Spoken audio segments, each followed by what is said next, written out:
Los ricos siempre han necesitado un político en su agenda y los políticos un rico en la suya.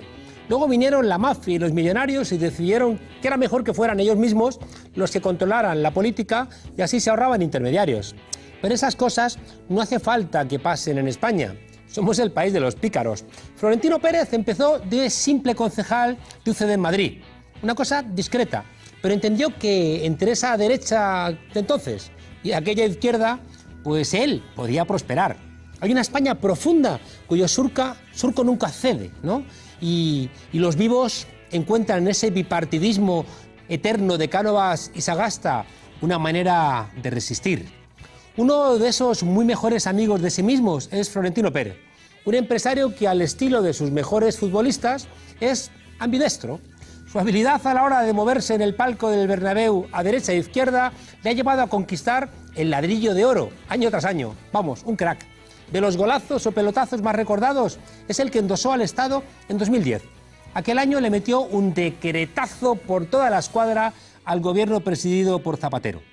Un real decreto por el que adjudicaba a Escal UGS, una constructora controlada en el 67,6% por ACS. Controlaba la concesión de explotación del almacenamiento subterráneo de gas natural Castor. El conseguidor de aquello, el ministro Miguel Sebastián. La relación entre estos manejos turbios y el amor al neoliberalismo como el que profesaba Sebastián, algún día lo descubrirán los neurobiólogos. En aquel proyecto, que ya figuraba en 2002 en la planificación energética del gobierno de Aznar, tuvo que esperar hasta 2007 para ver cómo era aprobado, desgraciadamente por los socialistas, eso sí, por vía de urgencia.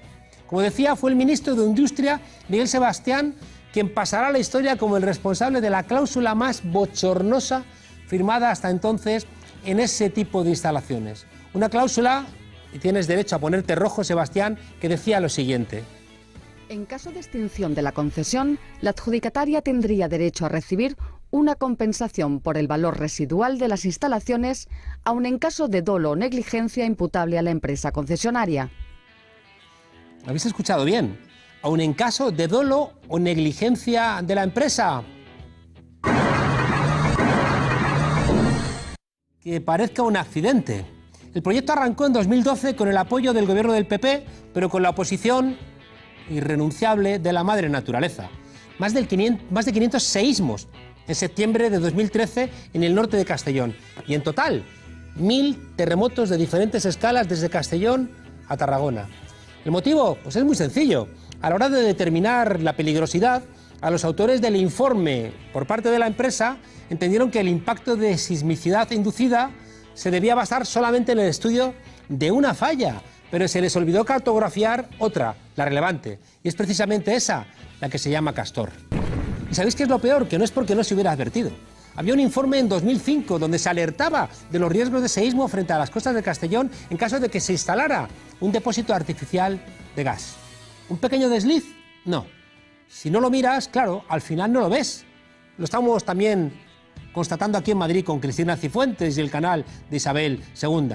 Pero bueno, como España es diferente, lo que en otro país hubiera acabado en multas y demandas, aquí se solucionó ni más ni menos que con una indemnización de 1.350 millones. 1.350 millones. ¿Y sabéis a quién? ¿Quizá a los damnificados por los terremotos? Pues por supuesto que no. Gracias a la cláusula ad hoc que habían escrito, esos 1.350 millones terminaron en los bolsillos de nuestro gran amigo Florentino.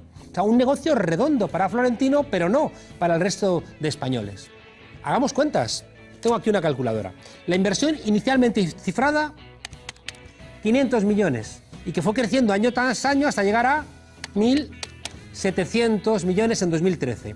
A eso hay que añadirle los 1.350 millones de indemnización a ACS, más los intereses de demora. ¿Sabéis cuánto hace? 4.300 millones. Y no es un cálculo que haya hecho yo aquí ahora, es un cálculo de la OCU. Pero bueno, ¿qué son 4.300 millones si lo comparas con el rescate a la banca? Calderilla. Ahora viene la parte más dolorosa. La factura de Castor, como podréis suponer, el gobierno ya ha decidido que la paguemos entre todos. Después de que el gobierno decidiera paralizar Castor por los temblores, porque estaría bueno, resulta que Florentino Pérez empezó a hablar con el gobierno. Y el gobierno del PP, ni más ni menos, que hizo un real decreto, ¿sabéis para qué? Para efectuar el pago en 35 días. que tomen nota los pequeños empresarios. En diciembre pasado el Ministerio de Industria ya nos había colado un decreto que en su artículo 5 reconoce el cargo de 80 millones de euros en el recibo del gas por la indemnización para Castor. Todo eso a pesar de que el Tribunal Constitucional ha declarado nulos una serie de artículos, disposiciones y demás. Buena parte de aquello que ya le habían dicho cuando lo firmó el ministro Sebastián que sonaba raro. Pese a la decisión del Constitucional, pese a la presión de miles de personas afectadas por los terremotos, pese a la oposición política, Florentino, ¿qué ha dicho? Santa Rita, Rita, lo que se da no se quita. Lo peor es que el presidente de nuestro gobierno, Rajoy, está de acuerdo. Porque ¿sabéis qué ocurre? Que, entre medias, hay un negocio de los bancos, claro. Por eso es tan difícil, porque cuando aparecen los bancos, con la Iglesia hemos topado. Bankia, CaixaBank y el Banco Santander financiaron el pago de la constructora a través del operador del sistema Enagás. Y a cambio esos tres bancos, ¿lo hicieron gratis? No. Recibieron el derecho de cobro del crédito más un cupón anual del 4,3% durante un periodo de 30 años con cargo, ¿sabéis a dónde? A la factura del gas que abonan los consumidores. Y ahí es donde Rajoy dice, lo vamos a pagar. La reciente sentencia del Tribunal Constitucional dejó sin efecto ese derecho porque anuló la indemnización concedida a ACS. El Tribunal Constitucional ha puesto en cuestión que hubiera razones de urgencia, porque es que el gobierno del Partido Popular aprobó el pago con un real decreto. En fin, que los decretos ley, hay que recordar, son para cuestiones de urgencia, no para pagar corriendo a Florentino, porque en España, para que te diagnostiquen un cáncer, tienes que esperar 6 meses. Eso no es urgencia, pero para darle dinero a Florentino hay esas prisas.